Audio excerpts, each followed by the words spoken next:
Carlton, so good to speak to you, mate. Thanks so much for your time. You got the old Barnsley gear on, mate. You better just let me and let the audience know what you've just been doing, mate. Yeah, I've just been doing a session, so you'll have to excuse the attire and the little dab on I've got. I might be a little bit out of breath still and all. I tell you what, that's a bit of a window into what you boys have to do. I mean, obviously it's the off season now, but it never really stops, does it? You're constantly having to keep your fitness levels up and work to those programs, so that even when you get back to pre-season, you're already you've been doing your pre-season really since the end of the season, haven't you? Nah, mate, I just chucked this on and put some water on my head to make it look like I've done something. Okay. No, it's tough, mate. It is tough, but you've got to keep the levels up. Otherwise, you're going back and you're not hitting the ground running. So you've got to make sure you maintain good fitness levels, even though it is time off, and we'll use that as time off. You've got to keep doing the right things as well. Yeah, spot on. Yeah. Now, obviously, I'm so glad you've come on and have a chat with us. I don't really want to start with quite a painful sort of topic, but it is about 4 weeks since the playoffs and the disappointment of that. I mean, does it still sting, or with a bit of time to reflect just what an unbelievable achievement it was to get into that top six? How are you packaging it, 4 weeks on from not quite getting past Swansea and getting to Wembley? Yeah, a bit of both, to be honest. I mean, I thought, we had a great season, but I'm going to focus on the playoff games for now. I thought we performed quite well in both legs, and in my own personal opinion, I thought we deserved to go through. But football don't always work that way. Do you know what I mean? I was watching the England game last night, and you've got a team full of elite players, and then obviously no disrespect to Scotland, there's good players in that team, but they've got the superstars of England against Scotland, and they run out 0-0. That's just how football works sometimes, and I think that was a taste of that we got in the playoff semi-final, unfortunately. But you just got to take it in your stride, mate. Learn from it. I've had that before in the past. I'm sure I'll have it again in the future. But swings and roundabouts. Success will follow if you keep on the right path. Yeah, spot on. And on a personal level, I mean, could it have gone?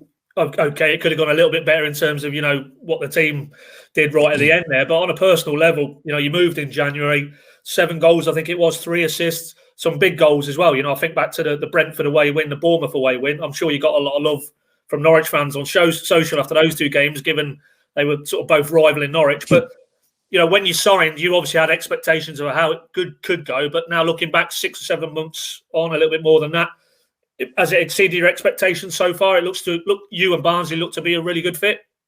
Yeah, for sure. I mean, I'd never say it's exceeded my expectations. I'm one of them, never arrogant, but I know what I'm capable of. Do you know what I mean? So, I think I'm capable of a lot more. To be honest, I'm not gonna rest on my laurels. I'm gonna take this season, put it under the belt, and crack on and go and try and top that now next season. And that's what you got to do. You got to get your head down. Don't think about the past too much, good or bad, and just crack on with it, really. But it's funny you mentioned that Brentford game, because that was my first start and first goal.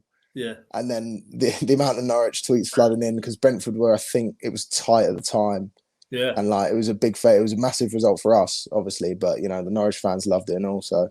Yeah, I bet they did. Yeah, I think, if I'm not mistaken, I'll have to check back on the diary. I think they'd literally just gone top for about a week, or I think it probably was that, because Norwich had just lost at Swansea the week before, I think. And no disrespect, but I don't think there's too many outside of the Barnsley camp probably thought, because Brentford were absolutely flying at that stage. He must have played unbelievably well that day to go there and get a result. I think that was probably the first game, if I'm not mistaken. I think they had at that stage, was it? They had I think they had the longest unbeaten record in English professional football, I think.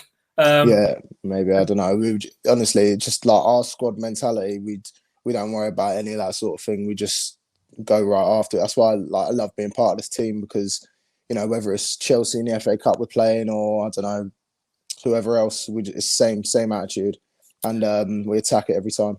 Yeah, which is a great mindset to have, and obviously you don't want to look behind, as you said, and whether that be to 4 weeks ago or earlier than that. But the way the football fates play out, the last game in a regular season, your old club Norwich at Oakwell, and gave them a really good game that day. I mean, you played well yourself, personal level, but a 2-2 draw, and then obviously the way the thing panned out, Norwich get the trophy on the pitch after the game.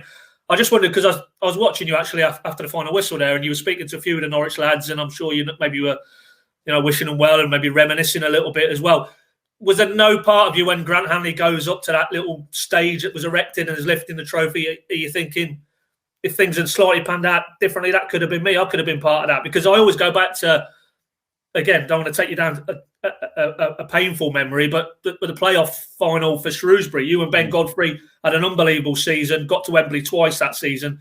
Sadly, you had that injury, you did your ACL, and you were pretty much, I think, out the following season. Yeah. Whereas Ben comes back, there was a few injuries in the Norwich central defence. He gets his opportunity, and he ends that season as a Championship title winner, and he's off to the Premier League. It could quite easily have been you if the cards had fell slightly differently. So was there any, what might have been when you were, seeing those celebrations at the end of the game there against Norwich? Yeah, listen, I mean, like the thing that happened at Shrewsbury, that's just life. Like it happens. It's not just football. Like there's a lot worse things happening in other elements of life. Like I can't cry about that. I'm still in a very fortunate position, and I've managed to bounce back, thankfully. But I was just buzzing to go and see, because like Dean Henderson and Ben Godfrey were in that team as well, and they've gone on and flourished. And like Dino's one of my best mates now. I still speak to Ben very often, and I love to see how well they've done. It's just, that's life. It happens. And in regards to seeing Granty lift the trophy, not at all. I'm on my own path now. I'm just buzzing from my former teammates and my friends that they went and achieved that. But I'm focusing on me and Barnsley at the moment. Yeah, quite right. Yeah, but having said that, with putting your Barnsley hat off and putting your Norwich hat back on again, I mean, how do you see it going into the Premier League? We all know 2 seasons ago it was a very difficult challenge. Do you think they're better set up now? Obviously, we're at the start of a transfer window, so we don't quite know the makeup of the Norwich squad, who's going to come, who's going to go. Obviously, Emi Buendia's gone out the door already to Villa. But, having seen them at close quarters last season, the majority of that group, again, they'll add to it, obviously. Where do you think they are in terms of what they could possibly do in the Premier League? Yeah, I mean, I think I speak for everyone. I say they were even better this time they went up than they were last time, somehow. But I think, obviously, Emi's a massive loss. He's a hell of a player, to be honest. But like Stuart Webber and this recruitment team at Norwich is sublime. Like, it's excellent. They've got every chance with the money coming in from Emi as well. They've got every chance to go and invest that in the right place. I'm sure they will, and I'd give them every chance to stay up. If I was a betting man, I'd say they'll be okay next season. I mean, were they? I mean, obviously the table tells you they were, but were they the best teams you feel in that Championship? Because the Brentfords had a good go, and Swansea had a little look at it, and Watford came strong late on. But for you, over the piece, were they the best? And what made them the best? If you feel they were, what areas of that Norwich team were just so strong and so good at a Championship level? Yeah, I think as a collective, they just. A lot of that squad, if you look around, you're pointing, you're saying Premier League player, Premier League player, Premier League player. And obviously the gaffer there got them ticking together and working hard. I mean, a little story from when we played them last game of the season.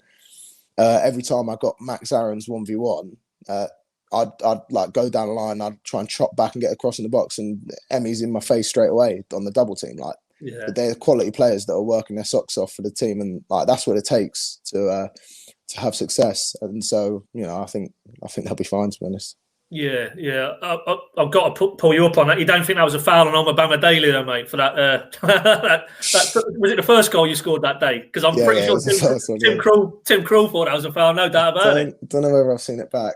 I don't know, probably. No. Well, if the ref don't give it, it's not a foul, is it? No. But on a serious note, though, you talked about the gaffer and you kind of worked with Daniel Farker. Obviously, you went out on your loan periods when he came in 2017. But you must have a sense of how he operates. And, I was saying to you just before we started to record that Valor and Ishmael, your manager there, that they're very tight. They were on the same coaching courses in Germany. And I think Valerian actually spoke to Daniel before he took the opportunity at Barnsley. So working with those two guys, can you see similarities in how they operate, their coaching, their day-to-day around the training ground? Yeah, for sure. There's similarities. I think the main similarity I see, and the success I've seen whatever football club I've been at, is the work rate they instill into their players and the commitment side of things. And I think obviously, they're friends, as you've like informed me before this interview even. And I think you're a product of who you surround yourself with usually, and it's no surprise that they've both gone on and been successful. Yeah, and it just popped into my head. You're talking about the managers you've worked with, and of course, prior to Barnsley, you had 2 separate spells at MK Dons with a guy who Norwich fans will know very, very well, Russell Martin. Look from afar, it looks like he's doing a fantastic job there. He got him well clear of any danger and solid in mid-table. I'm sure he'll look to push on now. Just for Norwich fans, how is he doing in his sort of first foray into coaching? It looks like he's he's a guy who's maybe destined, with no disrespect to MK, maybe for bigger and better things. Can you see the makings of a very good coach there in Russell at MK? Absolutely, yes. I loved my time working under him. Like he took to management like a duck to water, and you know, I always keep an eye on the MK results, and you know, I can see the way they ended the season. You can see that something's cooking there. Something's happening, and yeah, I'll be keeping a close eye on them next season for sure. But he was excellent to work with. I enjoyed every second over at MK. Obviously, it was my time to leave, and I have no regrets with that. But you know, you can only say how well it was when I was there, and you know, I think he's destined for big things, in my opinion.